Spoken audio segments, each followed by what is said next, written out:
پاکستان ته د عباس ستانکزي اخطار وایي د افغان کډوالو سره وحشیانه چلند به امارت جګړې ته اړ کړي. جزئیات هم دلته وګورئ او چینل سبسکرایب کړئ.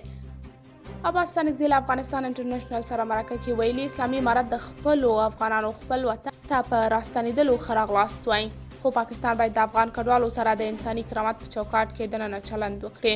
هغه ویلي د افغانانو په ځانګړې توګه د میرمنو زندانونو ته اچول یو جدي نامناسب حرکت دی. افغانان د پاکستان په خوښه هلته اوسیږي. که افغانان په زور ایستل کیږي باید مرحله وار د ملګرو ملتونو او اسلامي امارت په مشوره او همکارۍ ترسره شي.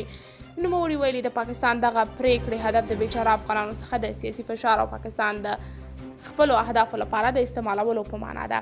په 28 ورځو کې د 1.7 میلیونه افغانانو جبري ایستل عاقلانه او عملي پریکړه نه ده. هغه ویلي د پاکستان دغه پریکړه د اسلامي امارت سره د شخړو د پیل کولو په معنا ده. د پاکستان حکومت لخوا د افغانانو تحقیر او تعذیب قطعا د اسلامي امارت لپاره د منلو وړ نه ده. ستانکزي ویلي دا 15 کاله چې د دوی له برکته میلیارډونه ډالر مو ترلاسه کړل.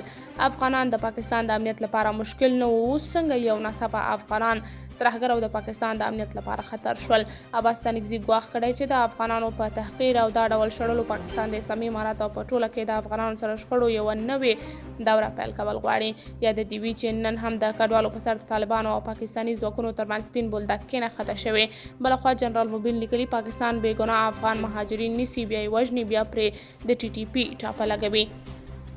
په پنډۍ او اسلام آباد کې افغانان نیسي، بیا یې وژني او بیا د اسلام آباد او پنډۍ روغتونونو کې جسدونه اچوي. نو داسې وحشت روان کړی دی. حکومت باید د پاکستان سره په یاده موضوع جدي قدرمنو کتونکو تاسې د موضوع په هکله څه نظر لرئ کمنټ کې شریک، چینل سبسکرایب کړئ.